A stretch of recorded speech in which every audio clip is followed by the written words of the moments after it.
Good evening.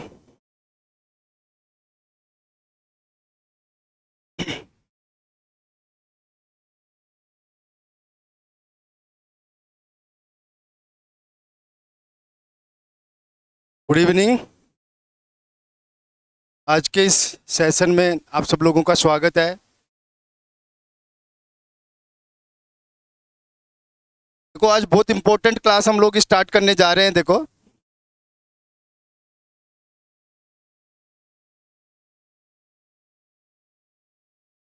Second grade के लिए बहुत ही इंपॉर्टेंट क्लास है ये, जो हम लोग आज स्टार्ट कर रहे हैं। ठीक है, चलो आगे चलते हैं। देखो, कल मैंने आप लोगों को सिलेबस के बारे में बता दिया था, सेकंड ग्रेड का क्या क्या सिलेबस रहेगा हमारा। अब देखो, इतना लंबा चौड़ा सिलेबस होने के बावजूद अब ये तो है नहीं कि हमारे पास बहुत सारा टाइम है, तो हम लोग बिना किसी टाइम को वेस्ट किए हुए हम लोग रेगुलर क्लासेस स्टार्ट करेंगे। ठीक है, आपको सिलेबस का आपको पता होना चाहिए, क्या क्या था क्या क्या नहीं था, वो मैंने सारा आपको बता दिया था। सिलेबस में हम लोग क्या क्या डिस्कस करने वाले हैं वो सारा हम लोग डिस्कस कर चुके थे। आज हम लोग स्टार्ट करते हैं हमारा टॉपिक स्पेक्ट्रोस्कोपी, और ये हमारा पहला टॉपिक होगा। ठीक है, अब अगर स्पेक्ट्रोस्कोपी की बात करें तो आपके सिलेबस में देखो, एक तो है अवरक्त स्पेक्ट्रोस्कोपी, और एक जो आपकी है वो है पैराबैंगनी व दृश्य स्पेक्ट्रोस्कोपी। ये दो स्पेक्ट्रोस्कोपी आपके सिलेबस में है, और ये दोनों स्पेक्ट्रोस्कोपी बहुत शॉर्ट में हम लोग पढ़ेंगे, बहुत सिस्टमेटिक तरीके से हम लोग पढ़ेंगे। देखो, आप 5-7 क्लास के बाद देखना कि जो चीजें आपको टफ लगती है वो भी आप लोगों के लिए इजी गोइंग हो जाएंगे।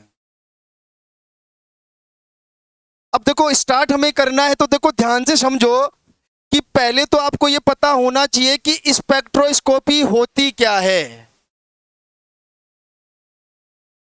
देखो, मैं सीधा सीधा बता देता हूं, स्पेक्ट्रोस्कोपी है उसकी मदद से हम लोग किसी भी कंपाउंड की संरचना का पता लगाते हैं। ये ध्यान रख लेना, मोटा मोटा क्राइटेरिया है कि हम लोग किस चीज का पता लगाते हैं, किसी भी कंपाउंड की संरचना का पता लगाते हैं। कोई भी यौगिक है उसकी संरचना का पता लगाते हैं।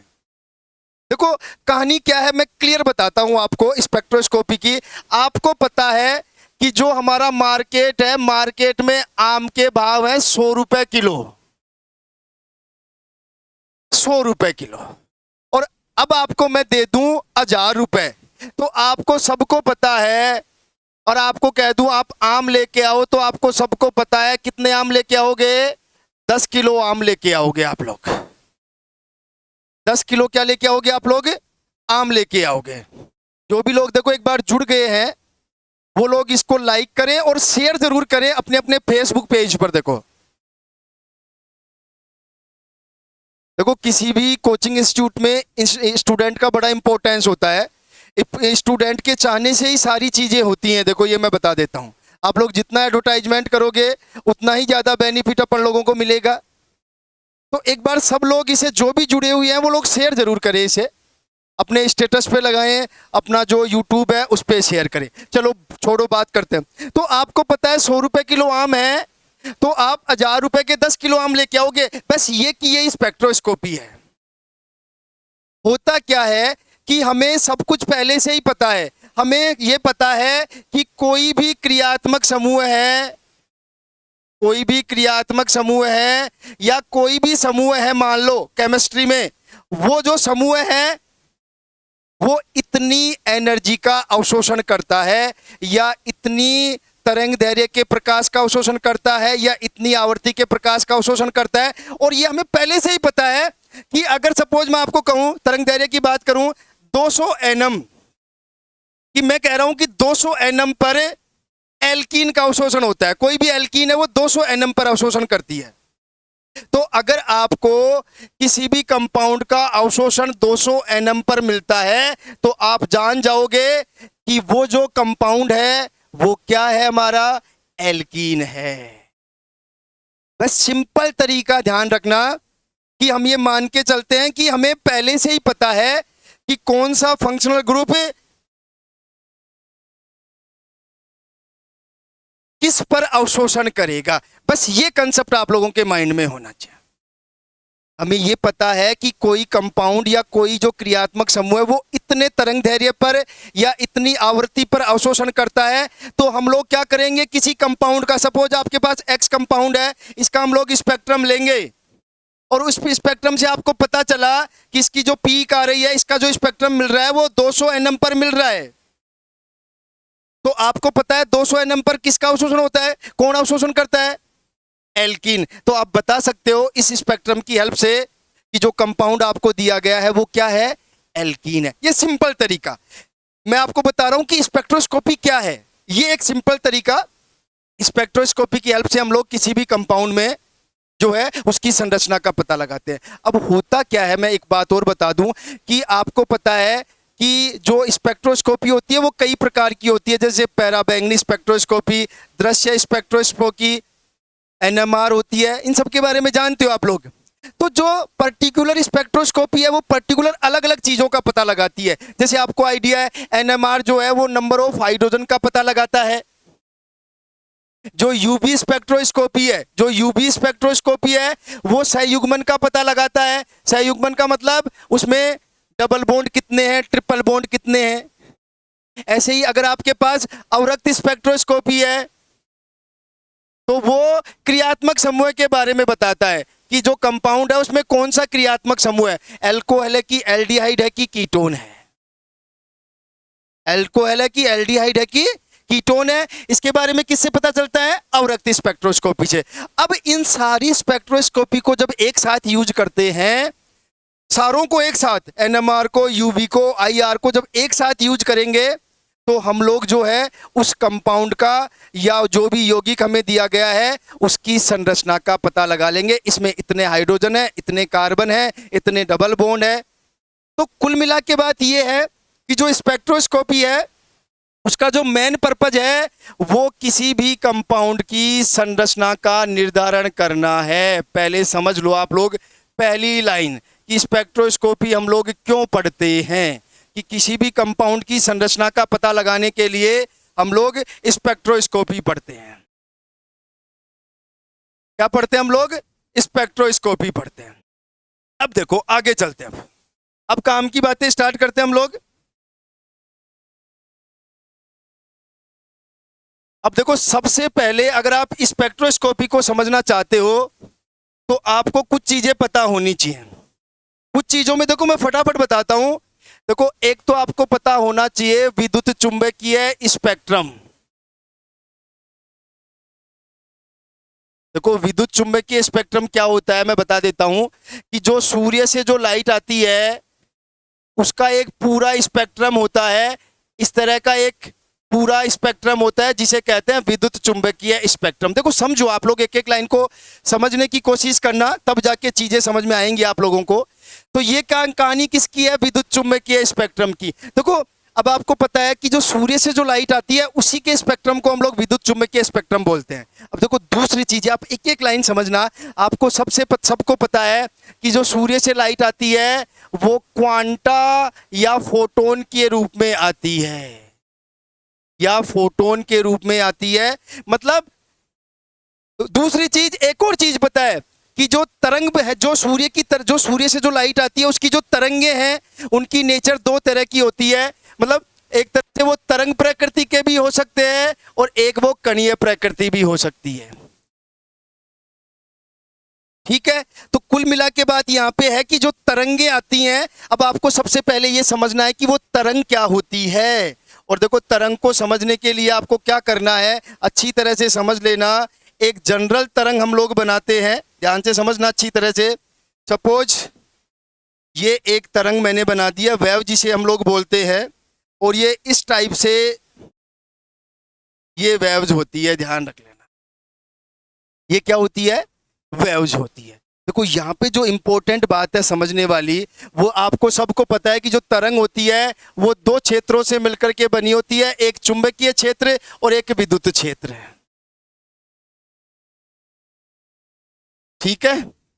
अब देखो मोस्ट इंपॉर्टेंट चीज जो यहाँ पे है, अब इस तरंग के बारे में आपको पता होना चाहिए। और देखो तरंग क्या है, आपको पता है सूर्य से जो लाइट आती है, जो प्रकाश आता है, वो तरंग के रूप में भी हो सकता है और कण के रूप में भी हो सकता है। और यहाँ पे हम लोग बात कर रहे हैं उसकी तरंग प्रकृति की। जब तरंग प्रकृति की बात की जाती है तो इस तरंग के बारे में तीन चीजें पढ़ी जाती है। एक तो पढ़ा जाता है तरंग दैर्घ्य, एक इसकी आवृत्ति होती है, और एक जो होता है वो तरंग संख्या होती है। तीन चीजें आपको पता होना चाहिए और इन तीन चीजों से मिलकर के बनी होती है इनकी ऊर्जा। तो आपको ऊर्जा का भी पता होना चाहिए कि जो तरंग हमारे पास आ रही है उसकी ऊर्जा कितनी होगी, जो तरंग हमारे पास आ रही है उसकी ऊर्जा कितनी होगी। अब देखो आप लोग समझो, सबसे पहले तरंग दैर्घ्य। देखो इस पार्ट को बोलते हैं स्रंग, और इस पार्ट को बोलते हैं गर्त, और इस पार्ट को बोलते हैं स्रंग, और इधर जो पार्ट होगा उसको बोलेंगे गर्त। देखो सीधा सा डेफिनेशन है, दो क्रमागत स्रंगों के बीच की दूरी या दो क्रमागत गर्तों के बीच की दूरी को तरंग दैर्घ्य कहते हैं, और इसको जो है लैम्डा से प्रदर्शित किया जाता है।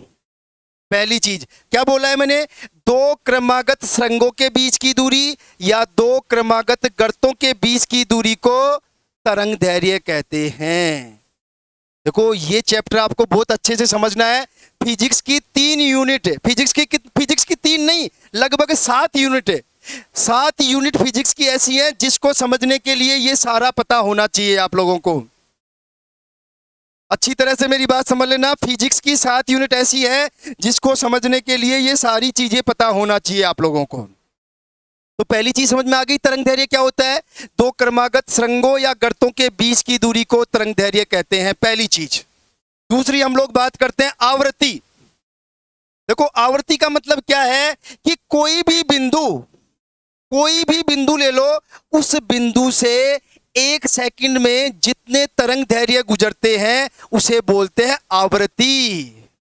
मैं क्या बोल रहा हूं कि किसी भी पर्टिकुलर पॉइंट से, किसी भी एक बिंदु से 1 सेकंड में जितने तरंग दैर्घ्य गुजर जाएंगे वो संख्या उसकी आवृत्ति कहलाती है। मैं क्या बोल रहा हूं कि किसी बिंदु से 1 सेकंड में जितनी तरंग दैर्घ्य निकल जाएंगी उसे हम लोग बोलते हैं आवृत्ति, और आवृत्ति को रिप्रेजेंट किया जाता है न्यू से। और तरंग संख्या क्या होती है, देखो अगर 1 सेंटीमीटर की दूरी ले लें, कितनी दूरी ले रहे हैं, 1 सेंटीमीटर की, इस 1 सेंटीमीटर की दूरी में, ध्यान से समझना मेरी बात, 1 सेंटीमीटर की दूरी में जितनी तरंग दैर्घ्य होती हैं, 1 सेंटीमीटर की दूरी में जितनी तरंग दैर्घ्य होती हैं उसको उसकी तरंग संख्या कहते हैं। तीनों डेफिनेशन समझ में आ गई है, तरंग दैर्घ्य क्या है, आवृत्ति क्या है और तरंग संख्या क्या है। अब आप लोग समझो, देखो एक इंपॉर्टेंट चीज इससे आगे क्या समझना है। देखो मैंने क्या बताया, लैम्डा क्या है, तरंग दैर्घ्य है। तरंग दैर्घ्य क्या होती है वो मैंने आप लोगों को बता दिया है। अब देखो आगे, अब तरंग दैर्घ्य की जो इकाई है उसको मापते हैं या तो नैनोमीटर से लेते हैं या फिर एंगस्ट्रॉन से लेते हैं। ध्यान रख लेना भाई अच्छी तरह से एक बार, या तो लैम्डा की जो यूनिट है या तो क्या होती है नैनोमीटर या फिर एंगस्ट्रॉन। अब देखो 1 एनएम बराबर क्या होता है, ध्यान से समझो आप लोग, 1 एनएम बराबर होता है 10⁻⁹ मीटर या फिर 10⁻⁷ सेंटीमीटर। ध्यान रख लेना भाई। और 1 एंगस्ट्रॉन बराबर क्या होता है 10⁻⁻10 मीटर या फिर 10⁻⁻8 सेंटीमीटर। ये ध्यान रख लेना भाई, बहुत काम आएगा फिजिक्स में, केमिस्ट्री में भले ही ना आए, लेकिन फिजिक्स की 7 यूनिट पढ़ने के लिए ये सारा आप लोगों को पता होना चाहिए। अब देखो यहां से एक बात समझ लेना, इस रिलेशन से मैं सीधा सीधा बता देता हूं, इस रिलेशन से एक कहानी निकल के आएगी और वो कहानी क्या है, एक एनम बराबर होता है, ध्यान से समझना, एक एनम बराबर होता है 10 एंगस्ट्रोन। अब देखो आप लोगों से कोई ये पूछ ले कि इन दोनों में से कौन ज्यादा, नैनोमीटर ज्यादा कि एंगस्ट्रॉन ज्यादा, आप लोगों से कोई ये पूछ ले कि नैनोमीटर ज्यादा कि एंगस्ट्रॉन ज्यादा, देखो छोटी छोटी चीजें आपको पता होना चाहिए। तो देखो अगर यहाँ पे बात करें तो ये 10 की पावर -9 है और ये 10 की पावर -10 है, तो ध्यान रखना एनम जो होता है वो ग्रेटर देन होता है एंगस्ट्रॉन से, नैनोमीटर का मान एंगस्ट्रॉन से ज्यादा होता है। और देखो इसीलिए इसको 10 से मल्टीप्लाई किया है, क्योंकि जो मल्टीप्लाई उसको करते हैं जो कम होता है। मल्टीप्लाई किसको करते हैं, मल्टीप्लाई इसको करते हैं जिसकी वैल्यू क्या होती है, कम होती है, इसलिए इसको 10 से मल्टीप्लाई किया है हमने। ये चीजें हमेशा ध्यान रख लेना, छोटी छोटी चीजें हैं, कहीं भी पूछ लेगा फिजिक्स में, कहीं भी पूछ लेगा केमिस्ट्री में, फिर आप ये मत सोचना कि यार ये तो हमें पता ही नहीं था। क्लियर है भाई, ये किसकी यूनिट है, तरंग दैर्घ्य की। अब हम लोग बात करें, देखो दूसरे नंबर पे हम लोग बात करते हैं आवृत्ति की, ध्यान से समझना भाई। और आवृत्ति की जो यूनिट होती है वो होती है हर्ट्ज, या फिर इसको बोलते हैं सीपीएस, साइक्लिक पर सेकंड, चक्र पर सेकंड या साइक्लिक पर सेकंड, ये ध्यान रख लेना अच्छी तरह से। ये किसकी यूनिट है, तरंग संख्या, सॉरी आवृत्ति की यूनिट है ये। देखो मैंने डेफिनेशन क्या बताई थी कि 1 सेकंड में एक बिंदु से कितनी तरंग दैर्घ्य निकलेंगी, तभी तो लिखा है साइक्लिक पर सेकंड, मतलब इतने साइकिल निकल जाएंगे तरंग दैर्घ्य के, इसलिए इसको बोलते हैं साइक्लिक पर सेकंड। ठीक है, एक और रह गया आपका, उसको हम लोग बोल रहे हैं तरंग संख्या। और देखो तरंग संख्या का जो, जस्ट 1 मिनट, तरंग संख्या की अगर हम लोग बात करते हैं तो तरंग संख्या को न्यू बार से रिप्रेजेंट करते हैं और उसकी जो यूनिट होती है वो होती है सेंटीमीटर इनवर्स। ये आप लोग अच्छी तरह से समझ लो। देखो ये तीनों चीजें आपको पता होना चाहिए, ये तीनों चीजें क्या होनी चाहिए, आपको पता होनी चाहिए कि तरंग दैर्घ्य क्या है, आवृत्ति क्या है और तरंग संख्या क्या है। मैंने अच्छे से बता दी है सारी चीजें, यूनिट आपको पता होना चाहिए। देखो ये छोटी छोटी चीजें आपको कोई भी पूछ लेगा, इसका मतलब अगर आपसे कोई ये पूछ ले कि अगर हम लोग बात करें यहां से कि अगर सपोज जो पैराबैंगनी लाइट है, जो पैराबैंगनी लाइट है उसकी तरंग दैर्घ्य 200 से 780 एनएम होती है, 200 से 780 एनएम होती है, सही है, कितनी होती है, 200 से 780 एनएम होती है। अगर आपको कोई ये पूछ ले कि ये एंगस्ट्रॉन में कितनी होगी, देखो बात को समझ लेना अच्छी तरह से। अगर आपको नैनोमीटर में देता है तो 200 से 780 एनएम, लेकिन अगर आपको एंगस्ट्रॉन में पूछता है तो यही जो रेंज होगी वो होगी 2000 से लेकर के 7800 एंगस्ट्रॉन। देखो अच्छी तरह से समझ लो आप लोग एक एक चीजों को, अगर कोई भी कंफ्यूजन आपको लगे तो आप लोग पूछ लेना मेरे से अच्छी तरह से, ठीक है भाई। तो ये डिफरेंस जरूर समझ लेना, एनएम और एंगस्ट्रॉन में सबसे बड़ा इशू आता है वो यहाँ पे आता है। अब बच्चा क्या रट के जाता है 200 से 780, अरे नहीं रटना नहीं है, आगे जाके भी देखना है आपको कि एनएम है कि एंगस्ट्रॉन है, एनएम है कि एंगस्ट्रॉन है, वो चीज भी आपको देखनी है। तो आज आप लोग अच्छी तरह से समझ लो इन तीन चीजों को, बात समझ में आ गई। अब हम लोग आगे चलते हैं। देखो अब हम लोग फाइनली बात करते हैं ऊर्जा की। जो सनलाइट हमारे पास आ रही है, जो तरंगे हमारे पास आ रही है, उनकी ऊर्जा कितनी होती है, जिसको हम लोग ई से रिप्रेजेंट करते हैं। देखो ध्यान से समझना, जो एनर्जी होती है, देखो आपको सबको पता है प्रकाश की द्वैत प्रकृति होती है, एक तरंग प्रकृति होती है और एक कणीय प्रकृति होती है। देखो ध्यान से समझना मेरी बात, तरंग प्रकृति के बारे में बताया था मैक्सवेल ने, देखो अच्छी तरह से समझ लो। और कणीय प्रकृति के बारे में बताया था मैक्स प्लांक ने। एक एक चीज आप लोग नोट कर लेना भाई, एक एक चीज आप लोग अच्छी तरह से समझ लेना। मैक्सवेल ने किसके बारे में बताया था? तरंग प्रकृति के बारे में। और मैक्स प्लांक ने बताया था कणीय प्रकृति के बारे में। देखो तरंग को बोलते हैं वेव, इंग्लिश में क्या बोलते हैं? वेव। तो मैक्सवेल डब्लू डब्लू ध्यान रखना, वेव नेचर, डब्लू वेल ने, और इसको बोलते हैं पार्टिकल, तो पार्टिकल फॉर पी। प्लांक ने पार्टिकल नेचर बताई और मैक्सवेल ने तरंग प्रकृति बताई। ठीक है, अब हम लोग बात कर रहे हैं ई की। अब ई के अकॉर्डिंग अगर हम लोग देखें तो जो प्रकाश का जो क्वांटम सिद्धांत था, प्रकाश का जो क्वांटम सिद्धांत था उसमें बताया कि जो एनर्जी है वो छोटे छोटे ऊर्जा पैकेट्स की फॉर्म में आती है, मतलब कंटिन्यू नहीं आती है, वो छोटे छोटे एनर्जी पैकेट्स की फॉर्म में आती है।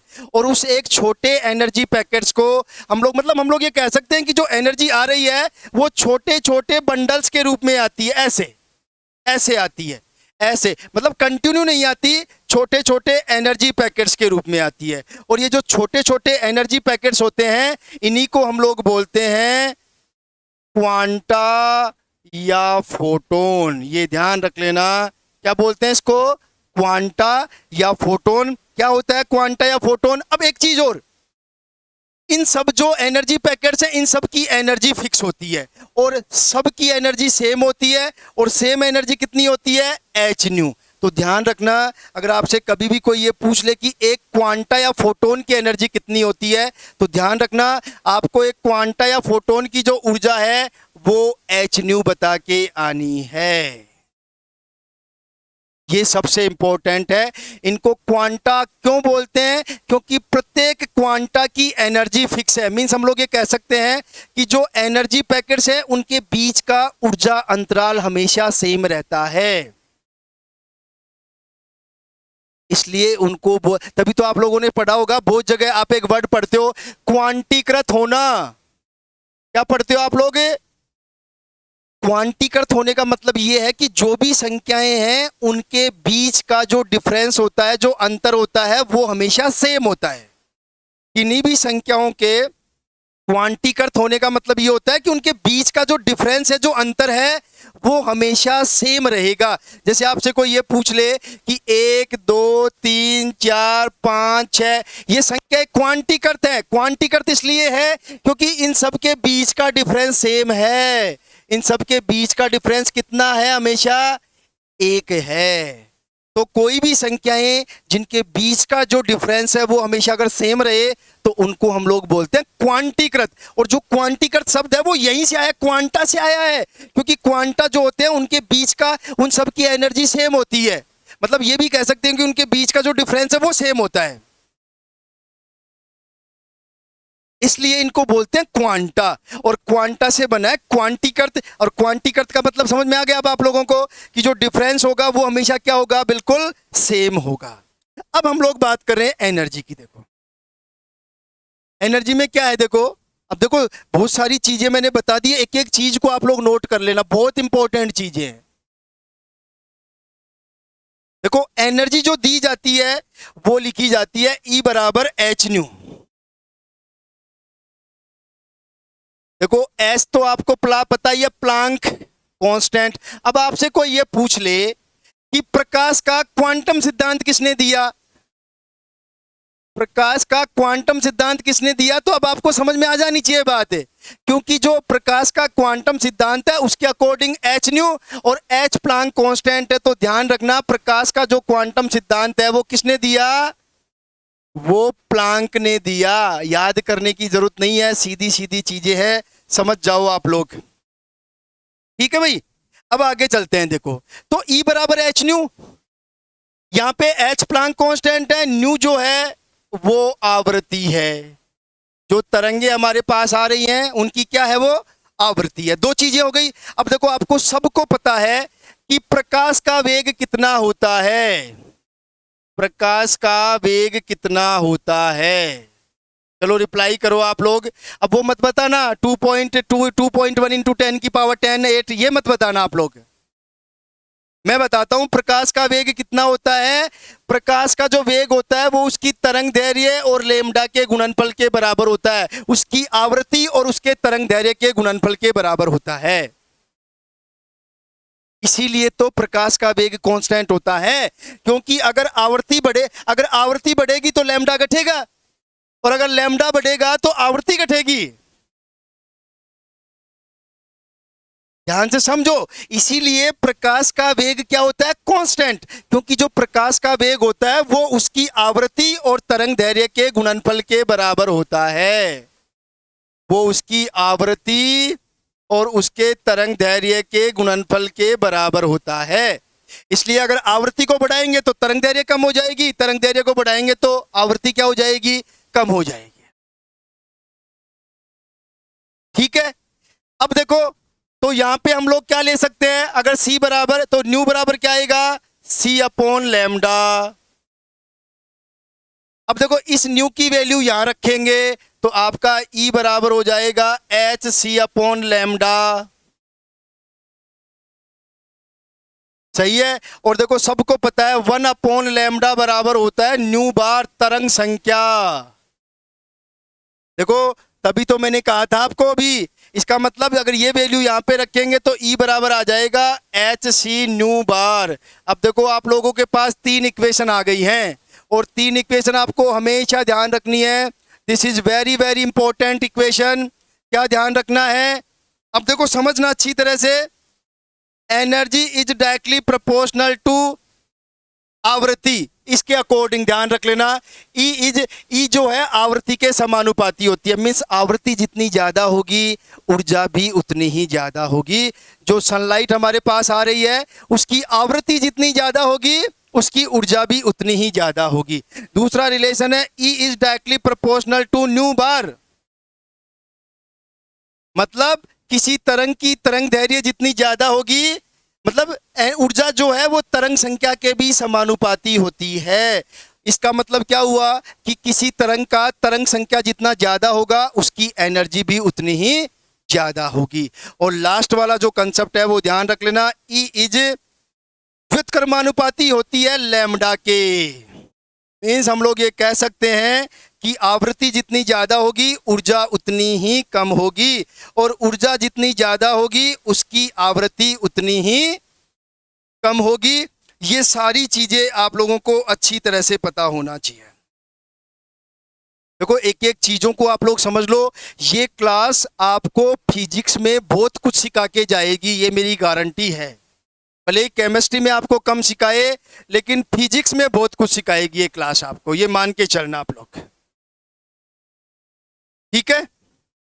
तो ये सारी चीजें आपको पता होना चाहिए। यहां तक देख लो एक बार। एनर्जी का कंसेप्ट मैंने बता दिया है कि जो सनलाइट हमारे पास आती है वो आवृत्ति के समानुपाती होती है, तरंग संख्या के समानुपाती होती है, बट तरंग दैर्घ्य के व्युत्क्रमानुपाती होती है। ये सारी चीजें आप लोगों को पता होनी चाहिए। यहां तक आपको कोई दिक्कत नहीं होनी चाहिए। ठीक है। इसके बाद देखो हम लोग बात करते हैं थोड़ा सा सिस्टमेटिक और सारी चीजों की। अब देखो जो विद्युत चुंबकीय स्पेक्ट्रम है हमारा, जो मैंने बताया आपको, उसमें किस किस तरह की तरंगे होती हैं और उनका एनर्जी का ऑर्डर क्या होता है, उनका जो भी है उनकी लैम्डा का क्रम क्या है। तो देखो ध्यान रखना, सबसे पहले तो कोस्मिक किरणें, कोस्मिक किरणों के बाद में गामा किरणें, गामा किरणों के बाद में एक्स किरणें, एक्स किरणें, एक्स किरणों के बाद में पैराबैंगनी, और पैराबैंगनी को क्या बोलते हैं शॉर्ट में? यूवी। और यूवी के बाद में दृश्य, और दृश्य तरंगे लिख देना यहाँ पे, दृश्य तरंगे मैं लिख देता हूं यहाँ पे। दृश्य तरंगों के बाद में अवरक्त तरंगे, जिसको बोलते हैं इंफ्रारेड, आईआर। आईआर अवरक्त तरंगों के बाद में देखो सूक्ष्म तरंगे, माइक्रोवेव्स, और इनके बाद में रेडियो तरंगे। अच्छी तरह से समझ लो भाई, ये सारी चीजें आप लोगों को पता होनी चाहिए। ठीक है। अब यहाँ के बाद हम लोग बात करते हैं, यहाँ से यहाँ तक अगर हम लोग, जस्ट 1 मिनट,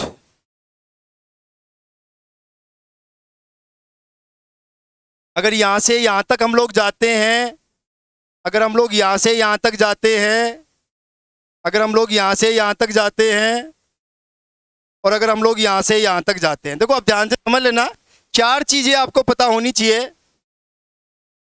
देखो अब आप ध्यान से समझना अच्छी तरह से, मैं बता देता हूँ आप लोगों को इतनी सारी चीजें बताने के बाद, कि अगर हम लोग कोस्मिक किरणों, गामा किरणें, एक्स किरणें, पैराबैंगनी किरणें, दृश्य तरंगे, अवरक्त तरंगे, सूक्ष्म तरंगे और रेडियो तरंगे, ठीक है, अगर हम लोग कोस्मिक किरणों से रेडियो तरंगों की तरफ जा रहे हैं तो ध्यान से समझ लेना, लैम्डा का मान इंक्रीज होगा। अब देखो आपको पता है, अगर लैम्डा इंक्रीज होगा तो आवृत्ति डिक्रीज होगी, और डिक्रीज होगी तो तरंग संख्या भी क्या होगी, घटेगी। और इसका मतलब अब आप सबको पता है, मैंने अभी बताया है, energy directly proportional to nu energy is व्युत्क्रमानुपाती होती है लैम्डा के। तो यहां से देखो आप लोग समझ जाओगे अब कि यहाँ पे जो ऊर्जा होगी वो क्या होगी, डिक्रीज होगी। ये आप लोग ध्यान रख लें। अब देखो यहाँ पे बस एक चीज आप लोग ध्यान रख लो, दृश्य तरंगे, दृश्य तरंगों में जो होते हैं वो 7 कलर होते हैं, जिनको बोलते हैं विबग्योर। क्या बोलते हैं उन 7 रंगों को, विबग्योर। और विबग्योर से आपको समझ में आएगी, मैं बता देता हूं एक बार फटाफट, रंगों का तो मेरे को भी इतना आइडिया नहीं है, लेकिन देखो ये वॉयलेट, बैंगनी, Indigo, blue, green, yellow, orange और रेड कलर, ध्यान रख लेना। अब अगर आपसे कोई ये पूछ ले, अगर आपसे कोई ये पूछ ले कि वॉयलेट बैंगनी कलर की तरंग दैर्घ्य ज्यादा है या फिर लाल रंग की तरंग दैर्घ्य ज्यादा है, तो ध्यान रखना इधर से इधर जाने पर लैम्डा का मान बढ़ता है। तो ध्यान रखना लाल रंग की तरंग दैर्घ्य बैंगनी रंग के तरंग दैर्घ्य से ज्यादा होती है। लाल रंग की जो तरंग दैर्घ्य है वो बैंगनी रंग की तरंग दैर्घ्य से क्या होती है, ज्यादा होती है। ये ऑर्डर आप लोग हमेशा ध्यान रखना। इसका मतलब एक मतलब समझ में आएगा कि जो अगर एनर्जी ज्यादा है तो लैम्डा का मान कम होगा, और अगर एनर्जी कम है तो लैम्डा का मान क्या हो जाएगा, ज्यादा हो जाएगा। ये सारी चीजें आपको ध्यान रखनी है, मैंने बार बार आप लोगों को बता दिया है। ये रिलेशन आप लोग हमेशा ध्यान रखना, E इज इनवर्सली प्रोपोर्शनल 1/लैम्डा। ये सारा आप लोगों को हमेशा पता रखना है, इसमें किसी को कोई कंफ्यूजन नहीं होना चाहिए, ठीक है। ये एक नॉर्मल बेसिक क्लास थी आज की, जो मैंने आपको सारा बता दिया है अभी तक। देखो ये सारा इसलिए इंपॉर्टेंट है क्योंकि आगे का जो भी हम लोग डिस्कस करेंगे उसके लिए इन सारी चीज़ों का आप लोगों को पता होना चाहिए। अगर इन सब चीज़ों का पता नहीं है तो फिर आगे की क्लास में आप लोगों को दिक्कत आएगी, ठीक है। अब हम लोग आगे चलते हैं। देखो ये तो कुछ बेसिक था जो मैंने सारा बता दिया है। एनर्जी के मामले में देखो मैंने आपको तरंग दैर्घ्य बता दी है, आवृत्ति बता दी है, तरंग संख्या बता दी है। विद्युत चुम्बकीय स्पेक्ट्रम में कौन कौन सी किरणें होती हैं वो बता दिया है, उनका एनर्जी का ऑर्डर बता दिया है, उनके तरंग दैर्घ्य का ऑर्डर बता दिया है, उनकी आवृत्ति का ऑर्डर बता दिया है, उनकी ऊर्जा का ऑर्डर बता दिया है। बस एक मोटा मोटा क्राइटेरिया आप लोग ध्यान रखना कि अगर एनर्जी ज्यादा होगी तो लैम्डा कम होगा, और अगर एनर्जी ज्यादा होगी तो आवृत्ति भी ज्यादा होगी। ये तो 3 चीजें आप लोग हमेशा के लिए ध्यान रखना। मैंने क्या बताया फिर बता रहा हूं, एनर्जी समानुपाती होती है आवृत्ति के, एनर्जी समानुपाती होती है तरंग संख्या के, एनर्जी व्युत्क्रमानुपाती होती है लैम्डा के। This is very very important relation, ठीक है। आगे चले। अब देखो अब हमारा चैप्टर स्टार्ट होता है, स्पेशली हम लोगों को जो चैप्टर डिस्कस करना है जो सिलेबस में है वो हम लोग स्टार्ट करते हैं। देखो अब देखो सबसे पहले जो है हम लोग स्टार्ट करेंगे हमारा पैराबैंगनी स्पेक्ट्रम, मतलब पैराबैंगनी और दृश्य स्पेक्ट्रम दोनों साथ चलेंगे, ये ध्यान रख लेना।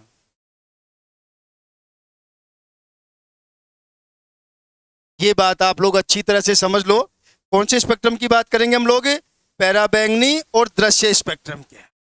अब देखो यहाँ पे इंपॉर्टेंट क्या है, देखो पहले तो आपको ये पता होना चाहिए कि दुनिया में जितनी भी चीजें रंगीन हैं, ध्यान से समझो, जितनी भी चीजें दुनिया में आपको कलरफुल दिखाई देती हैं, वो सारी चीजें जो हैं वो हमेशा दृश्य क्षेत्र से अवशोषण करते हैं। ये ध्यान रख लेना भाई अच्छी तरह से। पहला कंसेप्ट है यहाँ का कि आपको जितनी भी चीजें दुनिया में दिखाई दे रही हैं, वो सारी चीजें जो हैं वो दृश्य क्षेत्र से अवशोषण करती हैं।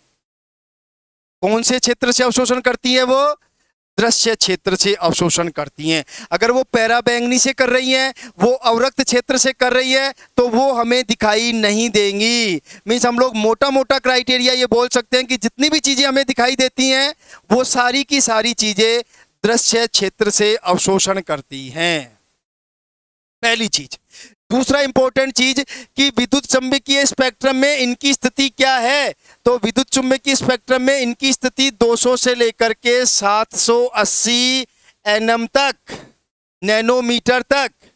और अगर इसी को एंगस्ट्रॉन में लिखेंगे तो ये आपका होगा 2000 से लेकर के 1800 एंगस्ट्रॉन तक। पहले ये वाला क्वेश्चन पूछा जाता है। समझ में आ गई कहानी? दूसरे नंबर की कहानी ये है कि इस स्पेक्ट्रोस्कोपी का यूज हम लोग सहयुग्मन का पता लगाने के लिए करते हैं। सहयुग्मन का पता लगाते हैं, ध्यान रख लेना। सहयुग्मन का मतलब ये है कितने डबल बॉन्ड हैं और वो डबल बॉन्ड जो हैं वो कॉन्जुगेशन में है कि नहीं है, और वो जो डबल बॉन्ड है वो कॉन्जुगेशन में है कि नहीं है। ये बड़ा इंपॉर्टेंट है। एक एक चीज आप लोग समझ लो। क्या कहा मैंने आपको? सबसे पहले विद्युत चुंबकीय स्पेक्ट्रम में इसकी स्थिति ध्यान रखना है 200 से 800 एनएम, 2000 से 7800 एनएम। क्यों यूज करते हैं? क्योंकि किसी भी कंपाउंड में अगर हमें नंबर ऑफ डबल बॉन्ड्स का पता लगाना है या संयुग्मन का पता लगाना है कि जो डबल बॉन्ड है वो संयुग्मन में है कि नहीं है, तो हम लोग इस स्पेक्ट्रोस्कोपी का यूज करते हैं। देखो एक एक चीज आप लोग समझ लेना, ठीक है? पहली कहानी हो गई। क्या पता लगाते हैं हम लोग? इससे सहयुग्मन का पता लगाते हैं। दो चीजें क्लियर हो गई। अब देखो तीसरा जो है कि अगर हमें पैराबैंगनी लाइट उत्पन्न करनी हो, ध्यान से समझना मेरी बात, कि अगर हमें पैराबैंगनी लाइट, देखो एक तो सूर्य से आएगी, और अगर हम लोग कृत्रिम रूप से बनाना चाहें तो ध्यान रखना इसके स्रोत के रूप में हम लोग हाइड्रोजन ड्यूटेरियम लैंप यूज करते हैं, या फिर इसकी जगह यूज करते हैं टंगस्टन लैंप। ध्यान रखना ये दो चीजें आपको हमेशा ध्यान रखना है। अगर आपको ये पूछ लिया जाए कि निम्न में से कौन सा ऐसा स्रोत है जिससे पैराबैंगनी लाइट उत्पन्न होती है, तो ध्यान रखना दो स्रोत ऐसे हैं जिनसे हम लोग पैराबैंगनी लाइट उत्पन्न कर सकते हैं। कौन कौन सी? हाइड्रोजन ड्यूटेरियम लैंप और दूसरा होता है टंगस्टन लैंप। ये हमेशा ध्यान रख लेना दोनों चीजें। ऐसा कौन सा सोर्स है जिससे पैराबैंगनी लाइट उत्पन्न होती है, तो आपको करके आना है हाइड्रोजन ड्यूटेरियम लैंप और दूसरा आपको करके आना है टंगस्टन लैंप। तो तीन इंपॉर्टेंट चीजें आपको हमेशा ध्यान रखनी है पैराबैंगनी व दृश्य स्पेक्ट्रोस्कोपी के बारे में। इसकी रेंज, यूज क्या है संयुग्मन का पता लगाने के लिए, और इसके सोर्स क्या क्या है, हाइड्रोजन ड्यूटेरियम लैंप और टंगस्टन लैंप। ठीक है, अब हम लोग आगे चलते हैं। देखो अब देखो यूवी स्पेक्ट्रोस्कोपी पढ़े उससे पहले एक नियम हमें पढ़ना है जो आपके सिलेबस में मेंशन है, जिसे बोलते हैं बियर लैम्बर्ट नियम। क्या बोलते हैं उसे? क्या बोलेंगे उसे? बियर लैम्बर्ट नियम। एक्चुअल में बियर लैम्बर्ट नियम क्या है? दो साइंटिस्ट थे, एक था लैम्बर्ट और दूसरा था बियर साइंटिस्ट। इन दोनों ने मिलकर के ये सिद्धांत दिया था, इसलिए इसको बोलते हैं बियर लैम्बर्ट नियम। देखो बियर लैम्बर्ट नियम क्या है? देखो बियर लैम्बर्ट नियम को समझने से पहले आपको एक बात समझनी है, प्रकाश की तीव्रता का क्या मतलब होता है। देखो ये बड़ा इंपॉर्टेंट है। प्रकाश की तीव्रता का क्या मतलब है, प्रकाश की इंटेंसिटी का क्या मतलब होता है। सबसे इंपॉर्टेंट चीज ये है, प्रकाश की तीव्रता क्या होती है, ये सबसे इंपॉर्टेंट है। देखो देखो, आवृत्ति क्या होती है वो मैंने बता दिया, तरंग दैर्घ्य क्या होती है वो मैंने बता दिया है, तरंग संख्या क्या होती है वो मैंने बता दिया है। अब तीव्रता क्या होती है वो आप लोगों को पता होना चाहिए। देखो, तीव्रता कुछ भी नहीं है, कोई भी पदार्थ है उस पर हम लोग प्रकाश डालेंगे, ये प्रकाश जितनी ज्यादा देर डाला जाएगा, बस सीधा सा मतलब समझ लो कि जो प्रकाश डाला जा रहा है वो कितनी देर डाला जा रहा है। अगर ज्यादा देर डाला जा रहा है तो उसकी तीव्रता ज्यादा होगी, और अगर कम टाइम के लिए डाला जा रहा है तो उसकी तीव्रता कम होगी। तीव्रता का सीधा सा मतलब है कि किसी भी पदार्थ पर हम लोग प्रकाश को कितनी देर डालते हैं। अब देखो, सीधा सा मतलब है, प्रकाश क्वांटा के रूप में आ रहा है तो ज्यादा देर डालेंगे तो आपको पता है ज्यादा क्वांटा डाले जाएंगे, और ज्यादा क्वांटा डाला जाएंगे तो ज्यादा एनर्जी का अवशोषण होगा। सीधा सा मतलब है, तीव्रता क्या है कि किसी भी पदार्थ पर प्रकाश को कितनी देर के लिए डाला जाता है। आप लोग समझ लो अच्छी तरह से, तीव्रता का सीधा सा मतलब है, जब आप लोग फोटो इलेक्ट्रिक इफेक्ट पढ़ोगे ना फिजिक्स में, तो यही काम आएगी तीव्रता। और आप लोग समझ लो तीव्रता क्या होती है, जितनी ज्यादा देर किसी पदार्थ पर प्रकाश को डाला जाएगा उसकी तीव्रता ज्यादा होगी, और कम टाइम के लिए डाला जाएगा तो उसकी तीव्रता क्या होगी, कम होगी।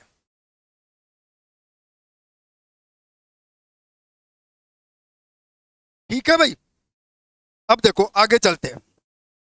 अब बियर लैम्बर्ट नियम ने क्या कहा था, मतलब बियर लैम्बर्ट नियम क्या समझाता है वो मैं बता देता हूं कि अगर हमारे पास कोई भी पदार्थ है, सपोज ये कोई पदार्थ था हमारा, हमने क्या किया, इसका एक विलयन बना लिया, उस पदार्थ को हमने किसी क्या बना लिया, विलयन बना लिया, और इस विलयन को एक नली में भर लिया। उस विलयन को क्या किया हमने, एक नली में भर लिया। अब देखो, अब हम लोग क्या कर रहे हैं कि इस पर हम लोग प्रकाश को डाल रहे हैं, मतलब जो प्रकाश हमने लिया उसको इस नली में से गुजारते हैं। इस नली में से गुजारने के बाद देखते हैं कि हमने इस पर कितनी तीव्रता का प्रकाश डाला, कितनी तीव्रता का प्रकाश डाला, और यहाँ पे जो बाहर निकला वो कितनी तीव्रता का प्रकाश निकला। तो देखो, एक चीज तो बिल्कुल क्लियर है कि जब हम लोग यहाँ से प्रकाश डालेंगे तो इसमें जो भी पदार्थ है वो प्रकाश का क्या करेगा, अवशोषण करेगा। अब देखो, आप लोग हमेशा कंफ्यूज रहते हो, प्रकाश का क्या अवशोषण करेगा भाई। हम लोग भले ही प्रकाश का अवशोषण बोल रहे हो, लेकिन इनडायरेक्टली वह क्वांटा या फोटोन का अवशोषण कर रहा है। मेरी बात समझो कि जब हम लोग इस पे प्रकाश डाल रहे हैं तो प्रकाश का अवशोषण नहीं कर रहा है, वो केवल एक बोलने का तरीका होता है, वो एक्चुअल में वो क्वांटा या फोटोन का अवशोषण कर रहा है। तो जब यहां से सपोज हमने 100 क्वांटा डाले, अब देखो आप समझो चीजों को, सपोज हमने 100 क्वांटा या फोटोन डाले, तो देखो आपको पता है कि यहाँ पे जो प्रकाश निकलेगा उसमें जो क्वांटा या फोटोन होंगे वो तो 100 से कम होंगे। क्या होगा, 100 से कम होंगे, क्योंकि 100 हमने डाले, इनमें से कुछ का अवशोषण इस पदार्थ ने कर लिया, तो जो बाहर निकला उसकी तीव्रता, इसका मतलब क्वांटा या फोटोन कम हो गए, मीन्स उसकी तीव्रता क्या हो गई, कम हो गई। तो देखो, बियर लैम्बर्ट नियम क्या समझाता है कि किसी भी पदार्थ के ऊपर या किसी भी पदार्थ के विलयन के ऊपर, किसी भी पदार्थ के ऊपर या किसी भी पदार्थ के विलयन के ऊपर एक निश्चित तीव्रता का प्रकाश डाला जाएगा, तो जो प्रकाश उस पदार्थ से होके निकलेगा उस पदार्थ की तीव्रता कम हो जाती है। अब कितनी कम हो जाती है और वो जो कमी है वो किस पर निर्भर करती है, ये नियम, ये इसके बारे में बताता है बियर और लैम्बर्ट नियम। आ गई बात समझ में? इसके बारे में वो क्या बताता है, कौन बताता है कि जो प्रकाश डाला जाएगा उसकी तीव्रता में कमी होगी, कितनी कमी होगी, और वो कमी किस पर डिपेंड करेगी। इस नियम, मतलब इन दोनों चीजों के बारे में बताता है बियर लैम्बर्ट नियम। अब देखो, सबसे पहले इनमें से जो है, सबसे पहले लैम्बर्ट साहब आए थे। कौन आए थे? लैम्बर्ट साहब आए थे, और लैम्बर्ट साहब ने ये कहा था कि जो आपतित प्रकाश की तीव्रता में कमी होगी उसको लिखा जाता है, देखो, log I T upon I naught. log I T upon I naught, I का मतलब होता है तीव्रता, आई का मतलब क्या होता है? तीव्रता।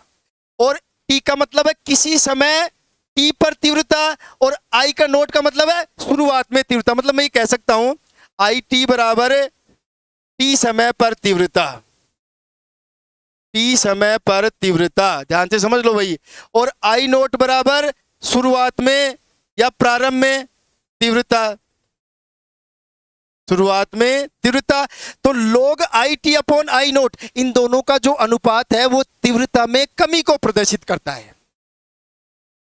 इसको प्रदर्शित करता है, कमी को।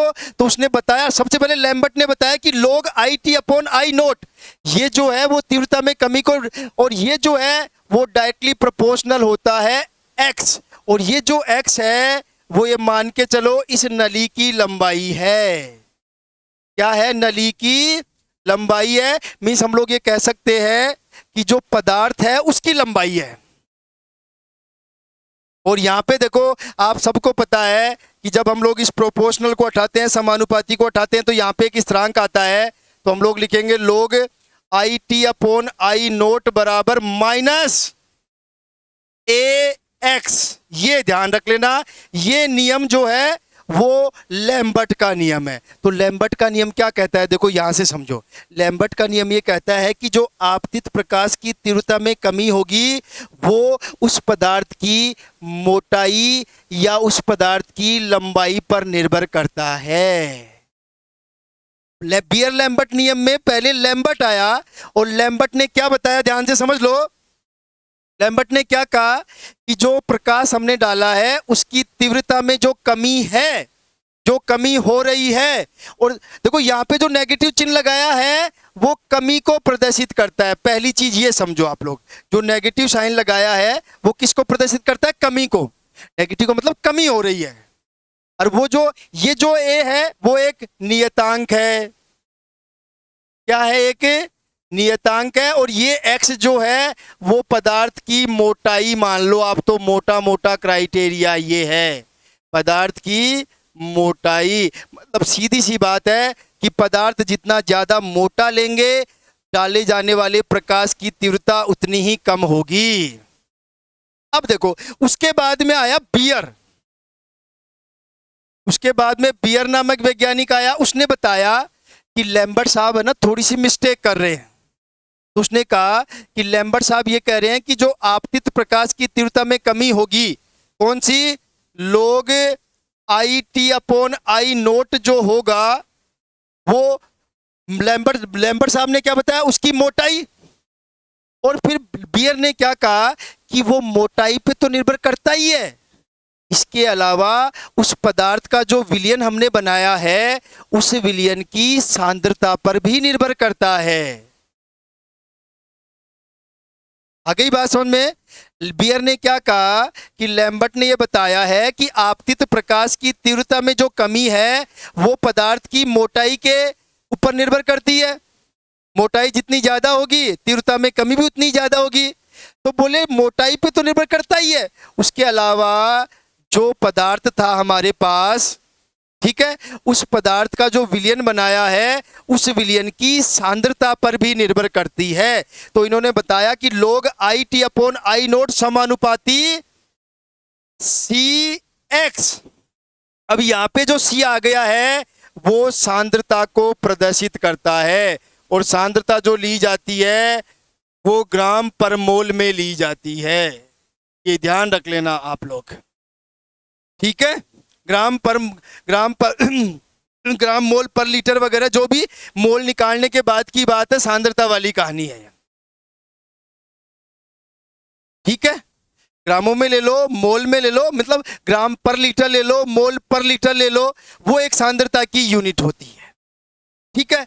अब देखो आगे, अब वही कहानी यहाँ पे कि अगर हम लोग इस समानुपाती को उठाएंगे तो यहाँ पे भी एक कांस्टेंट आता है, और आई टी अपॉन आई नोट बराबर यहाँ पे माइनस, यहाँ पे भी माइनस है, ध्यान रख लेना, माइनस एप्सिलॉन सी एक्स। ये आप लोग ध्यान रख लेना, ये जो है इसको बोलते हैं बियर लैम्बर्ट नियम। क्या बोलेंगे इसको? बियर लैम्बर्ट नियम। तो बियर लैम्बर्ट नियम क्या कहता है कि किसी भी पदार्थ पर डाले जाने वाले प्रकाश की तीव्रता में जो कमी होगी वो दो चीजों पे डिपेंड करती है। एक तो उस पदार्थ के विलयन पर, एक तो इस पदार्थ के जो विलयन लिया है उसकी सांद्रता पर, और एक उस पदार्थ की मोटाई पर। एक तो सांद्रता पे निर्भर करेगी और एक उस पदार्थ की मोटाई पे निर्भर करेगी। ठीक है, अब आगे देखो। अब देखो इस नियम को अगर दूसरे तरीके से लिखा जाए तो इसको मोटा मोटा क्राइटेरिया में क्या लिखा जाता है? देखो इसको लिखा जाता है ए बराबर log I T upon I naught equals to minus epsilon E C, मतलब ई सी एल, और कुछ जगह मिलेगा आपको minus epsilon E C X. ये ध्यान रख लेना। देखो ये जो मैंने बता दिया आई टी क्या है? किसी समय टी पर प्रकाश की तीव्रता, मतलब हम लोग ये भी कह सकते हैं कि कितनी तीव्रता का प्रकाश बाहर निकला है। जो प्रकाश बाहर निकला है उसकी तीव्रता को आई टी से प्रदर्शित करते हैं। आई नोट क्या है? हमने कितनी तीव्रता का प्रकाश डाला है। देखो इसको पूरे को इस ए के बराबर भी लिखते हैं और इस ए को बोलते हैं अवशोषणांक। ये ध्यान रख लेना, इस ए को क्या बोलते हैं? अवशोषणांक। इसका मतलब ये भी है, यहाँ पे ये एप्सिलॉन एक कांस्टेंट है, इसे बोलते हैं मोलर विलोपन गुणांक। क्या बोलते हैं इसे? मोलर विलोपन गुणांक। यहाँ पे जो सी है उसको बोलते हैं सांद्रता, और सांद्रता मैंने अभी बताया ग्राम पर लीटर में ले सकते हैं, मोल पर लीटर में ले सकते हैं। और ये जो ई है वो एक तरह से पदार्थ की मोटाई या फिर जिस नली में हमने विलयन भरा है उसकी लंबाई। ये एल और एक्स जो है वो बराबर ही है, चाहे एल लिख दो और चाहे एक्स लिख दो। आपको कुछ बुक्स में ये एल मिलेगा तो कुछ बुक्स में आपको ये एक्स मिलेगा। कुछ बुक्स में आपको क्या मिलेगा? ये एल मिलेगा, और कुछ बुक्स में आपको एक्स मिलेगा। तो देखो कुल मिलाकर के हमारे पास जो बियर लैम्बर्ट नियम आया है वो आप लोग अच्छी तरह से समझ लो। उसको हम लोग लिख सकते हैं ए बराबर log I T upon I naught equals to minus ECl। ये ध्यान रख लेना। और इसमें इसको अवशोषणांक बोलते हैं, इसको मोलर विलोपन गुणांक, ये सांद्रता मोल पर लीटर, ग्राम मोल पर लीटर, और ये L नली की लंबाई या पदार्थ की मोटाई सेंटीमीटर में ले सकते हैं हम लोग। ठीक है भाई, यहां तक एक बार समझो आप लोग। अगर किसी को कोई भी इश्यू हो तो आप लोग बता देना। ठीक है, तो ये मोटी मोटी कहानी समझ में आ गई है कि देखो मैं क्लियर बता दूं यहां से कि देखो जिस नली में हमने पदार्थ भरा है या जो पदार्थ लिया है उसकी मोटाई जितनी ज्यादा होगी और यहाँ पे उसकी सांद्रता, सांद्रता ज्यादा होने का मतलब वो पदार्थ ज्यादा है। तो अगर हम लोग ज्यादा पदार्थ लेंगे या उस पदार्थ की मोटाई ज्यादा होगी तो आप लोग ध्यान रख लेना प्रकाश की तीव्रता में होने वाली कमी भी क्या होगी? ज्यादा होगी।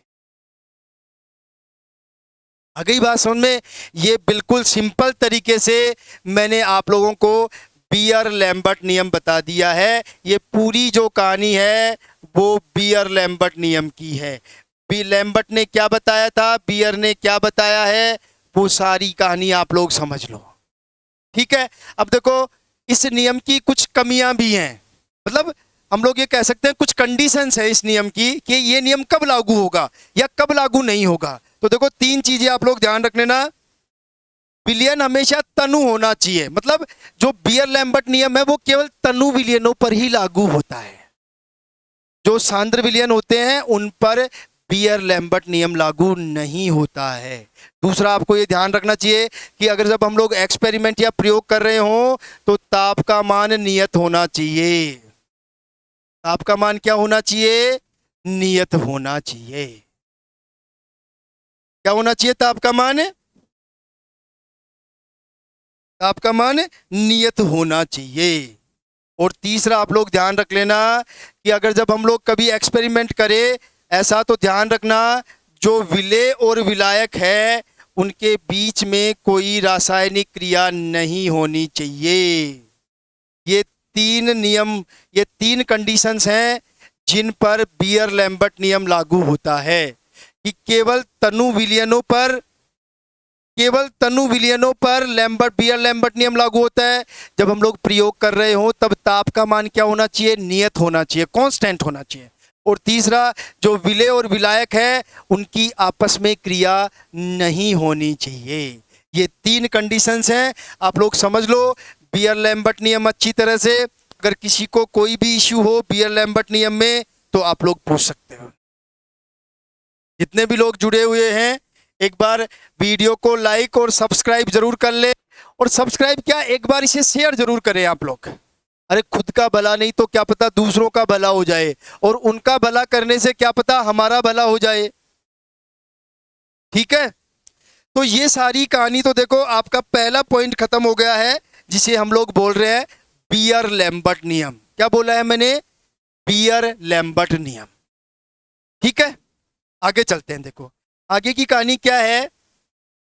देखो यूवी और विजिबल मतलब पराबैंगनी और दृश्य स्पेक्ट्रम का प्रदर्शन कैसे लिया जाता है। स्पेक्ट्रम ध्यान रखना। देखो क्या होता है, अगर हमें पराबैंगनी स्पेक्ट्रम लेना होता है तो क्या करते हैं, देखो ध्यान से समझना एक बार। इस तरह से देखो, इस तरह से देखो, यहां पे तो हम लोग लेते हैं, देखो यहां पे तो हम लोग लेते हैं लैम्डा, तरंग दैर्घ्य लेते हैं। क्या लेंगे यहां पे तो हम लोग, और यहां पे हम लोग लेते हैं ए बी ले सकते हैं। ए का मतलब अवशोषणांक हम लोग यहां पे ले सकते हैं। देखो ध्यान से समझना, लोग आई नोट अपॉन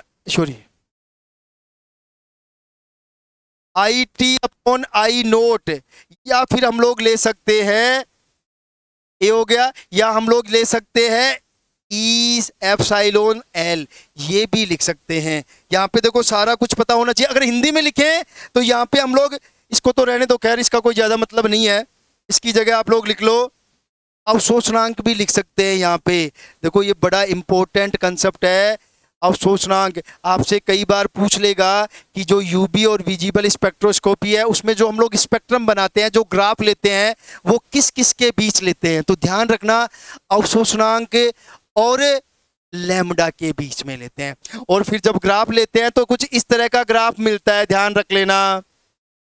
और यहाँ पे जो मैक्सिमम लैम्डा होती है, ध्यान रखना अच्छी तरह से। अगर यहाँ पे हम लोग देखें, यहाँ पे जो मैक्सिमम ये जो लैम्डा होती है इसको बोलते हैं लैम्डा मैक्स। क्या बोलेंगे इसको हम लोग?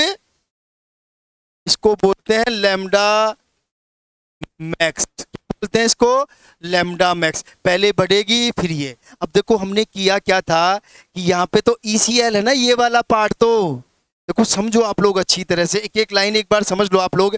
हमने क्या किया था कि कोई पदार्थ ले लिया था, उसकी कंसंट्रेशन कुछ भी थी, लंबाई कुछ भी थी। जब हम लोगों ने उसके प्रकाश को निकाला, ठीक है, उसमें से प्रकाश को मतलब प्रकाश को पार किया या उसमें से सनलाइट निकाली, तो देखो उसकी तीव्रता में जो कमी है, उसकी तीव्रता में जो कमी है उसको हम लोग मापते हैं। और उसको किस फॉर्म में मापते हैं? लैम्डा के फॉर्म में। क्योंकि देखो अब एक बार सोचना आप, मैंने एक बात बताई थी, एनर्जी क्या बताया था मैंने? E is inversely proportional to lambda. तो ध्यान रखना, जहां पर मतलब हम लोग ये कह सकते हैं कि जो लाइट निकल रही है, जहां पर उसकी तीव्रता सबसे कम होगी, मीन्स उसमें क्वांटा सबसे कम होंगे, मीन्स उसकी ऊर्जा सबसे कम होगी, वहां पे लैम्डा सबसे ज्यादा होगा। इस इस पॉइंट का मतलब ये है कि इस लैम्डा मैक्स में जो एनर्जी होगी वो न्यूनतम होगी। ये बात आप लोग समझने की कोशिश करना कि इस लैम्डा पर, लैम्डा मैक्स का मतलब एनर्जी न्यूनतम। तो जो एनर्जी बाहर निकल रही है, कितनी एनर्जी बाहर निकलेगी, उसके बेसिस पर हम लोग स्पेक्ट्रम लेते हैं। तो ध्यान रखना, कभी भी अगर आपसे कोई भी पूछ ले कि जो यूवी स्पेक्ट्रोस्कोपी है उसमें किस किस के बीच ग्राफ बनाते हैं, तो ध्यान रख लेना किस किस के बीच? यहाँ पे अवशोषणांक और जो लैम्डा है उसके बीच हम लोग ग्राफ बनाते हैं। ये आप लोग अच्छी तरह से समझो एक बार यहाँ तक। अगर कोई भी इश्यू है आप लोगों को तो पूछना। एक देखो बहुत इंपॉर्टेंट चीज, ये जो अवशोषणांक है इस अवशोषणांक की कोई यूनिट नहीं होती है। ध्यान रखना, ये जो अवशोषणांक है वो यूनिट लेस होता है। क्या होता है? ये जो अवशोषणांक होता है वो इकाई लेस होता है, यूनिट रहित होता है। अच्छी तरह से समझ लो। तो जब कभी भी इस टाइप का कोई ग्राफ बनाया जाए यूवी स्पेक्ट्रोस्कोपी के लिए तो उसमें अवशोषणांक की केवल वैल्यू आएगी 10, 20, 30, 500, 700, 800, 1000, 2000, 4000। उसके आगे कुछ भी नहीं लिखा हुआ होगा, क्योंकि जो अवशोषणांक है वो मात्रक विहीन होता है, यूनिट लेस। उसका कोई मात्रक नहीं होता है। ठीक है, तो ये इसको बोलते हैं दृश्य और यूवी स्पेक्ट्रम का प्रदर्शन। कैसे प्रदर्शित किया जाता है? बात समझ में आ गई है अच्छी तरह से? या कोई इश्यू हो तो आप लोग पूछ सकते हो मेरे को। ठीक है, अब देखो और चीजें पढ़ते हैं। अब देखो, अब हम लोग पर्टिकुलर यूवी स्पेक्ट्रोस्कोपी में आ जाते हैं, या हम लोग कह सकते हैं पर्टिकुलर कहां जाएंगे हम लोग? पैराबैंगनी या फिर दृश्य स्पेक्ट्रोस्कोपी पे आ जाते हैं। दोनों साथ ही पढ़ रहे हैं हम लोग, ये ध्यान रख लेना। दृश्य स्पेक्ट्रोस्कोपी पे आ जाते हैं। देखो मैंने आपको बहुत सारी चीजें बता दी हैं। इसकी जो रेंज होती है वो रेंज मैंने बता दी है आपको। कितनी होती है इसकी रेंज, जो हम लोग डिस्कस कर चुके हैं, 200 से 780 एनएम, या फिर मैंने कहा था 2000 से लेकर के 7800 एंगस्ट्रॉन। पहली चीज, सोर्स मैंने बता दिए हैं, किस किस सोर्स से यूज मैंने बता दिया है। संयुग्मन का पता लगाते हैं हम लोग इससे। ठीक है, तो 200 से 780 और 2000 से 7800 एंगस्ट्रॉन। अब देखो, पैराबैंगनी या दृश्य स्पेक्ट्रोस्कोपी क्या होती है कि अगर कोई भी पदार्थ अगर दृश्य या पैराबैंगनी क्षेत्र से अवशोषण करता है, कहां से अवशोषण करता है? ध्यान से समझ लेना। अगर कोई भी पदार्थ दृश्य या पैराबैंगनी क्षेत्र से अवशोषण करता है, ध्यान से समझना, अगर वो इस रेंज का प्रकाश अवशोषित करता है, ध्यान से समझो मेरी बात अच्छी तरह से, अगर वो इस रेंज का प्रकाश अवशोषित करता है तो ध्यान रखना उस पदार्थ में इलेक्ट्रॉनिक संक्रमण होते हैं। मेरी बात समझ गए आप लोग? कि अगर कोई भी पदार्थ इस रेंज का प्रकाश अवशोषित करता है तो उस पदार्थ में इलेक्ट्रॉनिक संक्रमण होते हैं, और उन्हीं इलेक्ट्रॉनिक संक्रमण के कारण हमें एक स्पेक्ट्रम मिलता है, और उस स्पेक्ट्रम को ही हम लोग बोलते हैं यूवी दृश्य स्पेक्ट्रम। अब होता क्या है, देखो मैंने आपको पहले भी बता रखा है, थोड़ा सा समझ लो कि अगर कोई भी पदार्थ है वो जब मान लो यहाँ पे इलेक्ट्रॉन है, जब वो एनर्जी अब्जॉर्ब करेगा तो वो इलेक्ट्रॉन यहाँ से यहाँ चला जाएगा, और थोड़ी देर बाद वो इलेक्ट्रॉन वापस आएगा यहाँ पे। तो वो जब इलेक्ट्रॉन वापस आएगा तो जितनी एनर्जी ली है उतनी एनर्जी वापस निकालेगा, जितनी एनर्जी इलेक्ट्रॉन ने ऊपर जाने में ली है। ये देखो लोअर एनर्जी लेवल होता है, ये निम्न ऊर्जा स्तर होता है, ये उच्च ऊर्जा स्तर होता है। मीन्स हम लोग अगर यहाँ पे देखें तो एक बार अच्छी तरह से मैं पूरा ही बता देता हूँ आपको कि अगर हम लोग यहाँ पे बात करें, देखो अगर हम लोग यहाँ पे बात करें, सपोज एक आपकी कहानी, ये एक वाला एनर्जी लेवल ये वाला है, और एक एनर्जी लेवल आपका, जस्ट 1 मिनट मैं थोड़ा सा इसको ऊपर कर देता हूं। ठीक है, सपोज एक एनर्जी लेवल आपका ये है, ऊर्जा स्तर जिसे बोलते हैं, और एक ऊर्जा स्तर ये है। ठीक है, अब सपोज आपका ये तो जो आपको पता ही है, ये तो निम्न ऊर्जा का स्तर है, निम्न ऊर्जा, या इसको बोलते हैं अध्यवस्था। ग्राउंड स्टेट जिसे बोलते हैं आद्य अवस्था, ठीक है। और यहाँ पे जो है बोलते हैं उसको उच्च ऊर्जा स्तर, उच्च ऊर्जा स्थिर या उत्तेजित अवस्था। अब क्या होगा देखो, कोई भी पदार्थ है, सपोज उसमें यहाँ पे इलेक्ट्रॉन है, अब इस पदार्थ को ऊर्जा देंगे हम लोग, एनर्जी देंगे, एनर्जी देने से क्या होगा देखो, एनर्जी देने से क्या होगा, ये जो इलेक्ट्रॉन है वो इस ऊर्जा स्तर से इस ऊर्जा स्तर में चला जाए। अब देखो आपको सबको पता है, जस्ट 1 मिनट, अगर इलेक्ट्रॉन को एनर्जी देंगे तो ये इलेक्ट्रॉन यहाँ से यहाँ चला जाएगा। अब आपको पता है इसमें कुछ ना कुछ एनर्जी की जरूरत होगी, यहाँ पे किसकी जरूरत पड़ेगी, ऊर्जा की जरूरत पड़ेगी। अब जब यहाँ पे इलेक्ट्रॉन आ जाएगा तो ये इलेक्ट्रॉन वापस फिर थोड़ी देर बाद में नीचे जाएगा, तो जब वापस जाएगा तो ये वापस ऊर्जा निकालेगा, और इस ऊर्जा को हम लोग माप लेंगे। इस ऊर्जा को हम लोग क्या करेंगे, इस ऊर्जा के बेसिस पर हम लोग क्या लेंगे, स्पेक्ट्रम लेंगे। तो इस तरह का जो स्पेक्ट्रम मिलता है उसे बोलते हैं पैराबैंगनी या दृश्य स्पेक्ट्रम। इसका मतलब एक सीधी सी कहानी आ गई है कि जो पैराबैंगनी या दृश्य स्पेक्ट्रम होता है उसका कारण क्या है, इलेक्ट्रॉनिक संक्रमण है। ये आप लोग अच्छी तरह से समझ लेना। जो मोस्ट इंपॉर्टेंट चीज है कि जो पैराबैंगनी या जो दृश्य स्पेक्ट्रोस्कोपी है उसका कारण क्या है, इलेक्ट्रॉनिक संक्रमण, इलेक्ट्रॉनिक ट्रांजिशन। तो अच्छी तरह से मेंशन कर लो, इलेक्ट्रॉनिक संक्रमण के कारण जो हमें स्पेक्ट्रम मिलता है उसी स्पेक्ट्रम को हम लोग यूवी या फिर दृश्य स्पेक्ट्रम कहते हैं। ये पहली चीज आप लोग अच्छी तरह से समझ लो। आपको कभी भी एग्जाम में पूछा जा सकता है कि जो दृश्य स्पेक्ट्रम मिलता है या पैराबैंगनी स्पेक्ट्रम जो मिलता है उसका कारण क्या है, तो ध्यान रखना उसका कारण होता है इलेक्ट्रॉनिक संक्रमण। क्या बोलेंगे उसको, इलेक्ट्रॉनिक संक्रमण, ठीक है। अब देखो, अब इलेक्ट्रॉनिक संक्रमण से दृश्य स्पेक्ट्रम मिलता है। अब हमें यह पता होना चाहिए कि इलेक्ट्रॉनिक संक्रमण कितने प्रकार के होते हैं। इलेक्ट्रॉनिक संक्रमण के प्रकार ये भी आप लोगों को पता होना चाहिए। इलेक्ट्रॉनिक संक्रमण के प्रकार देखो कौन कौन से टाइप के होते हैं, मैं बता देता हूं आप लोगों को। देखो आपने ये पढ़ा है कि जो सामान्यतः जो बॉन्ड होता है एक सिग्मा बॉन्ड होता है और एक पाई बॉन्ड होता है।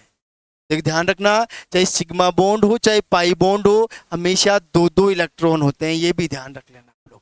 एक बॉन्ड बनने के लिए हमेशा कितने इलेक्ट्रॉनों की जरूरत होती है, 2 इलेक्ट्रॉनों की जरूरत होती है। कितने इलेक्ट्रॉनों की जरूरत होती है एक बॉन्ड बनने के लिए, 2 इलेक्ट्रॉनों की जरूरत होती है, चाहे सिग्मा बॉन्ड हो चाहे पाई बॉन्ड हो। अब देखो हम लोग बात कर रहे हैं इलेक्ट्रॉनिक संक्रमण के प्रकार, और देखो इलेक्ट्रॉनिक संक्रमण के प्रकार करने के लिए देखो सबसे पहले जितने भी कंपाउंड्स हैं उनमें बेसिकली 5 टाइप के ऊर्जा स्तर होते हैं। कितने टाइप के ऊर्जा स्तर होते हैं, 5 टाइप के। कौन कौन से होते हैं मैं बता देता हूं अभी आप लोगों को। 5 ऊर्जा स्तर हमने बना दिए हैं। ये 5 कौन कौन से होते हैं देखो ध्यान से समझना आप लोग। एक होता है देखो सिग्मा, एक होता है पाई, एक एन, एक पाई स्टार और एक होता है सिग्मा स्टार। ये ध्यान रख लेना भाई अच्छी तरह से। ये 5 तरह के ऊर्जा स्तर होते हैं किसी भी कंपाउंड में, चाहे वो ऑर्गेनिक हो चाहे इनऑर्गेनिक हो। बेसिकली कितनी तरह के ऊर्जा स्तर होते हैं, 2 तरह की, 5 तरह के ऊर्जा स्तर होते हैं। अब देखो जितनी तरह के ऊर्जा स्तर होंगे उतने ही टाइप के इलेक्ट्रॉन होंगे। देखो आपको लगभग लगभग सब पता है। अगर एमओटी अणुकक्षक सिद्धांत की बात करें तो देखो परमाणु कक्षक मिलकर के आणविक कक्षक बनाते हैं, और ये जो है वो आणविक कक्षक हैं। 2 परमाणु कक्षक मिलेंगे तो सिग्मा और सिग्मा स्टार बनेगा, ज्यादा मिलेंगे तो पाई और पाई स्टार बनेगा। और कुछ ऑर्बिटल ऐसे होते हैं या उन ऑर्बिटल्स में इलेक्ट्रॉन ऐसे होते हैं जो बंद बनाने में भाग नहीं लेते हैं, उनको बोलते हैं अनाबंदी। क्या बोलते हैं, अनाबंदी। देखो इन दोनों को बोलते हैं बंदी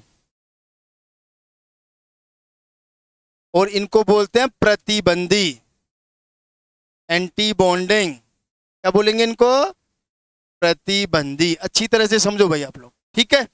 ये 5 तरह के ऊर्जा स्तर हमारे पास होते हैं। और जब ये 5 तरह के ऊर्जा स्तर हमारे पास हैं, अगर आगे चलते हैं, अब देखो ध्यान से समझना आप लोग कि यहाँ पे केवल 4 ही टाइप के इलेक्ट्रॉनिक ट्रांजिशन संभव होते हैं। कितने टाइप के? ओनली 4 टाइप के। 5 टाइप के कौन कौन से? देखो, एक तो जाएगा सिग्मा टू सिग्मा स्टार, एक जो जाएगा वो जाएगा पाई टू पाई स्टार, ठीक है। एक जो जा सकता है वो जाएगा एन टू सिग्मा स्टार, और एक जो जाएगा वो जाएगा एन टू पाई स्टार। देखो, कुल मिला के 4 तरह के इलेक्ट्रॉनिक ट्रांजिशन आपके पास आ गए हैं। कौन कौन से इलेक्ट्रॉनिक ट्रांजिशन हुए हैं? देखो ध्यान से समझना, sigma to sigma star, pi to pi star, ठीक है। तीसरा है एन टू सिग्मा स्टार, और चौथा है एन टू पाई स्टार। ध्यान रखना, अगर देखो 2 तरह के इलेक्ट्रॉनिक ट्रांजिशन भी 2 तरह के होंगे, अनुमत और मतलब अलाउड और डिसअलाउड।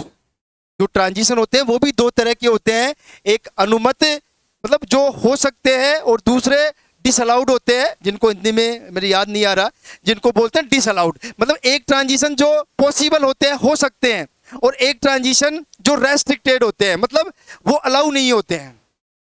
तो जो ट्रांजिशन अलाउ होते हैं या अनुमत होते हैं, जो ट्रांजिशन हो सकते हैं, उन ट्रांजिशन के लिए जो जिन जिन 2 ऊर्जा स्तरों के बीच में, मतलब सिग्मा और सिग्मा स्टार की जो सममिति है वो समान होनी चाहिए। तो ध्यान रखना, इससे इसके बीच में, इससे इसके बीच में, ये दोनों ट्रांजिशन जो हैं वो अलाउड होते हैं, अनुमत होते हैं। अब आप लोग समझ लो अच्छी तरह से, क्योंकि सिग्मा टू, अब देखो कभी भी सिग्मा से पाई में नहीं जाएगा और पाई से सिग्मा में नहीं जाएगा, क्योंकि वो जो ट्रांजिशन है वो अलाउड नहीं होता है। तो केवल अलाउड ट्रांजिशन जो होंगे वो मेनली तो ये 2 ही होते हैं। बाकी अगर नॉन बॉन्डिंग है, नॉन बॉन्डिंग की कोई सम्मिति नहीं होती है, तो यहाँ से पाई स्टार में भी जा सकता है और यहाँ से सिग्मा स्टार में भी जा सकता है। तो ध्यान रखना, किसी भी कंपाउंड में, केमिस्ट्री में किसी भी कंपाउंड में मैक्सिमम 4 तरह के इलेक्ट्रॉनिक ट्रांजिशन होते हैं, sigma to sigma star, pi to pi star, N to sigma star और एन टू पाई स्टार। अब देखो यहाँ पे आपको बहुत सारी चीजें समझनी है। बहुत सारी चीजों में क्या समझना है? देखो, अगर हम लोग इनकी एनर्जी का ऑर्डर देखें तो देखो सबसे ज्यादा एनर्जी की जरूरत पड़ती है सिग्मा टू सिग्मा स्टार में, उसके बाद में एन टू सिग्मा स्टार में, उसके बाद में पाई टू पाई स्टार में, और उसके बाद में जो है एन टू पाई स्टार में। ये एनर्जी का ऑर्डर आपको हमेशा ध्यान रखना है। ये क्वेश्चन आरपीएससी का बहुत फेवरेट क्वेश्चन है। बहुत सारी एग्जाम्स में ये क्वेश्चन पूछता है कि कौन से ट्रांजिशन में, कौन से इलेक्ट्रॉनिक संक्रमण में सबसे ज़्यादा एनर्जी की आवश्यकता होगी, या फिर घुमा के पूछ लेगा कौन से इलेक्ट्रॉनिक संक्रमण में सबसे कम ऊर्जा की आवश्यकता होती है। तो ध्यान रखना, ये जो इलेक्ट्रॉनिक संक्रमण है इनमें से सबसे ज़्यादा जो एनर्जी की ज़रूरत होती है वो सिग्मा टू सिग्मा स्टार, फिर एन टू सिग्मा स्टार, फिर पाई टू पाई स्टार और फिर एन टू पाई स्टार। अगर लैम्डा की बात करें कि कौन से ट्रांजिशन के लिए लैम्डा सबसे ज़्यादा होगा, तो आप लोग समझ लेना, जिस ट्रांजिशन या जिस संक्रमण के लिए सबसे कम ऊर्जा की आवश्यकता होगी उसके लिए लैम्डा का जो मान होगा वो सबसे ज़्यादा होगा। क्योंकि मैं आपको पहले ही बता चुका हूं कि जो एनर्जी होती है वो व्युत्क्रमानुपाती होती है किसके? लैम्डा। ये सारी चीज़ें आप लोग समझ लें। तो ध्यान रखना, पूरी केमिस्ट्री में जो है वो 4 तरह के ट्रांजिशन होते हैं, sigma to sigma star, pi to pi star, N to pi star, N to sigma star. अब आपसे देखो अब 2-3 चीजें और।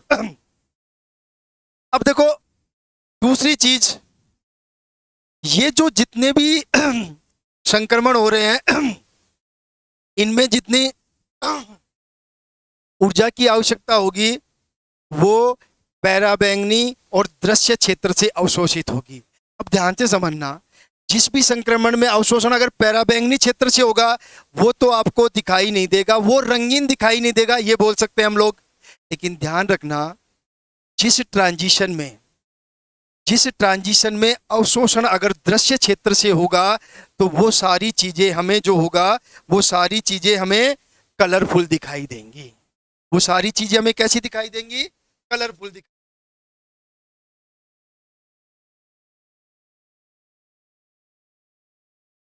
ठीक है। अब देखो, अब आपको देखो थोड़ी चीजें समझनी है।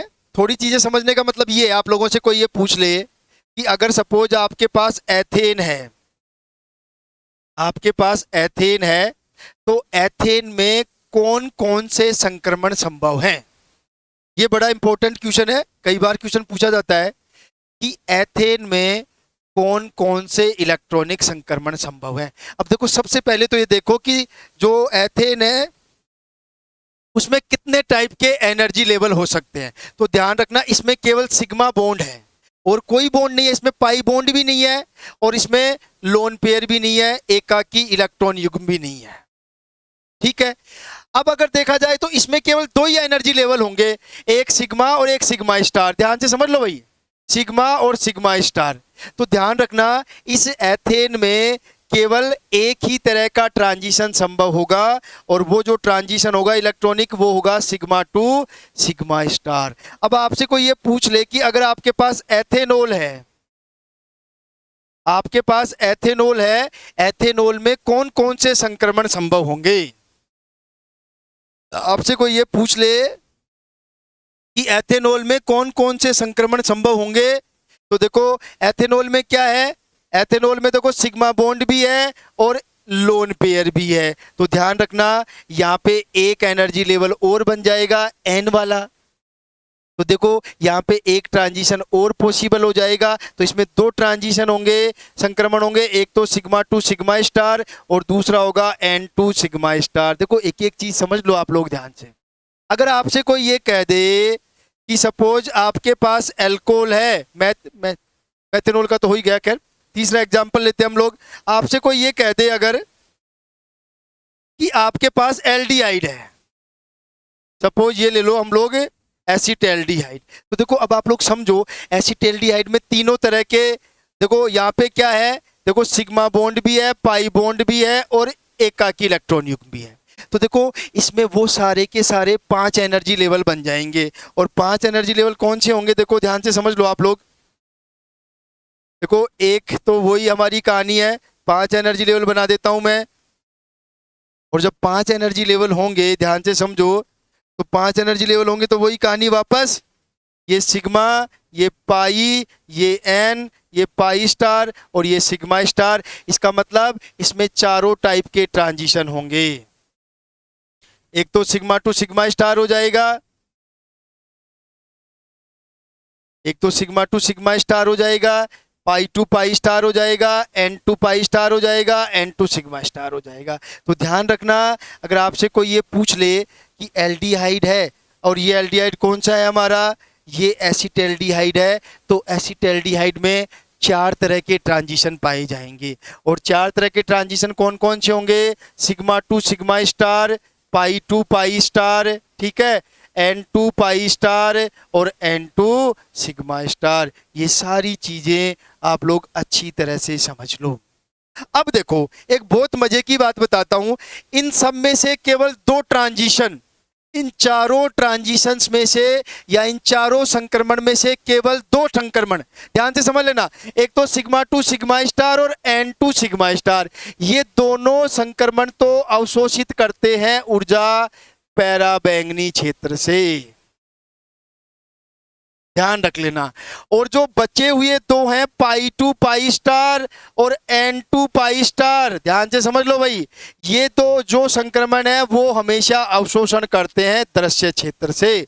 इसका मतलब एक चीज मोटी मोटी क्लियर हो गई है कि इस दुनिया में जितनी भी कलरफुल चीजें हैं वो सारी कलरफुल चीजें केवल 2 तरह के इलेक्ट्रॉनिक संक्रमण की वजह से रंगीन दिखाई देती हैं।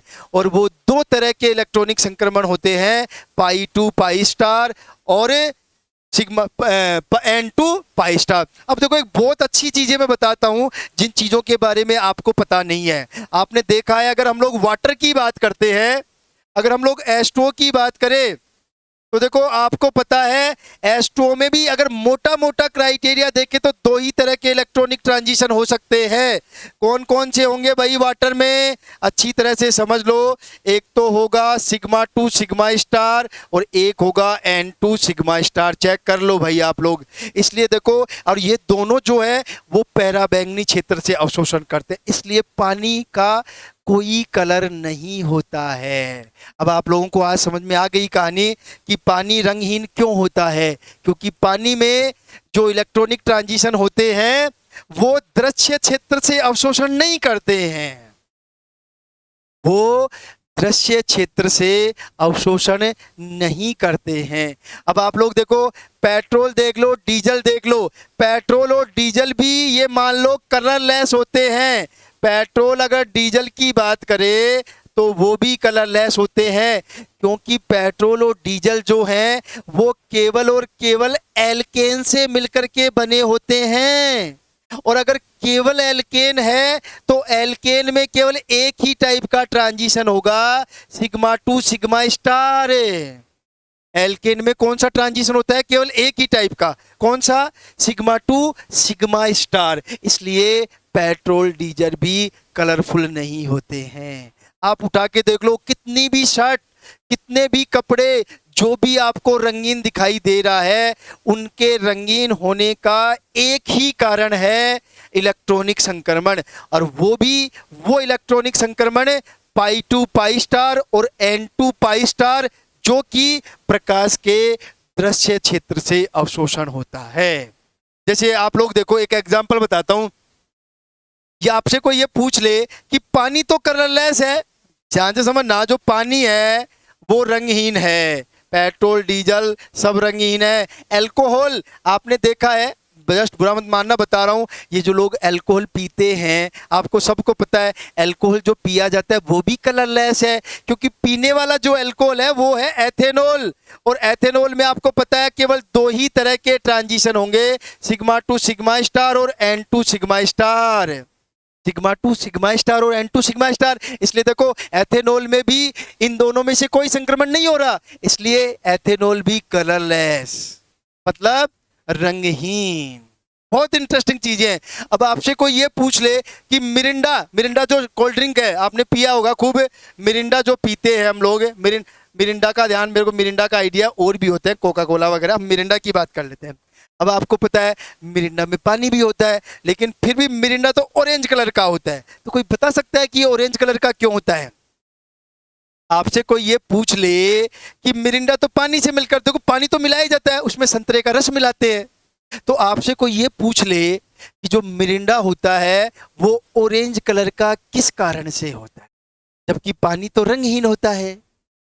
उसमें कोई ना कोई पदार्थ ऐसा है जो दृश्य क्षेत्र से अवशोषण करेगा। मेरी जो शर्ट है उसका कलर है, तो ये मान के चलो ये जो कलर है शर्ट का, वो ऐसे पदार्थ से मिलकर के बना है जिसमें पाई बॉन्ड होगा। और पाई बॉन्ड होने से कौन सा ट्रांजिशन होगा?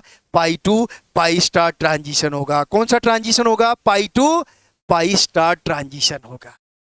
तो ध्यान रखना, जितनी भी चीजें कलरफुल हैं उन सब के पीछे एक ही लॉजिक है, और वो जो लॉजिक है वो है केवल दो प्रकार के transition, pi to pi star और N2 पाई स्टार। ठीक है। अब मैं आपसे पूछ रहा था कि मिरिंडा जो है वो कलरफुल क्यों होता है। मैं बता दूं आप लोगों को, जो संतरा होता है, जो ऑरेंज होता है, उसमें एक पदार्थ पाया जाता है कैरोटीनॉइड, जैसे जो गाजर में भी पाया जाता है कैरोटीनॉइड। तो ध्यान रखना, मिरिंडा जो हम लोग कोल्ड ड्रिंक पीते हैं उसका जो रंगीन कलर है, जो ऑरेंज कलर है, वो कैरोटीनॉइड की वजह से होता है। और कैरोटीनॉइड आपको सबको पता है, कैरोटीनॉइड अनसैचुरेटेड असंतृप्त कंपाउंड होता है जिसमें बहुत सारे डबल बॉन्ड होते हैं। और जैसे ही डबल बॉन्ड आया, अब आपको पता चल गया है कि उसमें पाई टू पाई स्टार ट्रांजिशन होगा, और पाई टू पाई स्टार ट्रांजिशन होगा, इसका मतलब क्या हुआ? पाई टू पाई स्टार ट्रांजिशन होगा, इसका मतलब क्या हुआ? वो कंपाउंड जो होगा वो कलरफुल होगा। क्या होगा? वो कलरफुल होगा। तो देखो, आज बहुत इंपॉर्टेंट चीजें हमने डिस्कस कर ली है।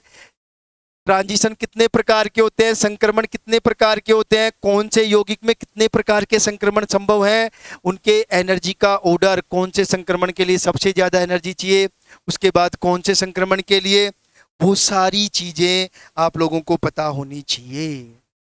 ठीक है। इसके बाद देखो, अगर हम लोग बात करें यहाँ पे, तो देखो हमने ये वाला ये वाला ग्राफ हमने पढ़ा था यूवी स्पेक्ट्रोस्कोपी के लिए। तो देखो इसमें हम लोग कल जो हम लोग पढ़ेंगे, इसमें इस लैम्डा का मान ज़्यादा भी हो सकता है, कम भी हो सकता है, इस अवशोषणांक का मान ज़्यादा भी हो सकता है, कम भी हो सकता है। इनको बोलते हैं शिफ्ट। क्या बोलते हैं इनको? शिफ्ट। मतलब लैम्डा का मान कम हो जाए, ज़्यादा हो जाए, अवशोषणांक का मान ज़्यादा हो जाए, कम हो जाए। कब होगा, क्यों होगा, कब होगा, क्यों होगा, वो हम लोग कल डिस्कस करेंगे। क्योंकि लैम्डा का मान कम ज्यादा करने के लिए हमें किसका मान कम ज्यादा करना पड़ेगा? एनर्जी का मान कम ज्यादा करना पड़ेगा। क्योंकि एनर्जी ज्यादा होगी तो लैम्डा कम हो जाएगा, एनर्जी कम होगी तो लैम्डा क्या हो जाएगा? ज्यादा हो जाएगा। ठीक है। लेकिन ये सारी चीजें हम लोग कल की क्लास में डिस्कस करेंगे। देखो एनी हाउ 3 और 2 5 और 6 5-6 क्लास में हम कैसे भी करके स्पेक्ट्रोस्कोपी को खत्म करेंगे। आज की क्लास 1.5 घंटे की रही है, हम लोग क्लास को 2-2 घंटे की रखेंगे लगभग। ध्यान रख लेना इस बात का। जो भी हमें ज्वाइन करना चाहता हो, एक बार डेमो लो आप पूरी स्पेक्ट्रोस्कोपी का, एक चैप्टर का और डेमो रखवा देंगे, कोई इश्यू नहीं है, बस आप लोग पढ़ो। ठीक है। तो आज के लिए इतना सारा खूब है, ये सारी चीजें आप लोग देख लेना। बाकी कल की क्लास में हम लोग मिलेंगे वेरियस शिफ्ट, बहुत सारी, उसके बाद मैं आपको बताऊंगा ऑक्सोक्रोम और क्रोमोफोर्म के बारे में बात करेंगे। उसके बाद हम लोग वुडवर्ड फीजर रूल की बात करेंगे। ठीक है। तो 2 क्लासों में हम कैसे भी इस पूरे चैप्टर को खत्म करेंगे, फिर 2 या 3 क्लासों में हम लोग IR को खत्म करेंगे और रक्त स्पेक्ट्रोस्कोपी को खत्म करेंगे। धीरे धीरे चलेंगे, फास्ट बिल्कुल नहीं चलेंगे। आज की क्लास में आप लोगों को लगा होगा बहुत स्लो मोशन में हम लोग चल रहे हैं। ठीक है।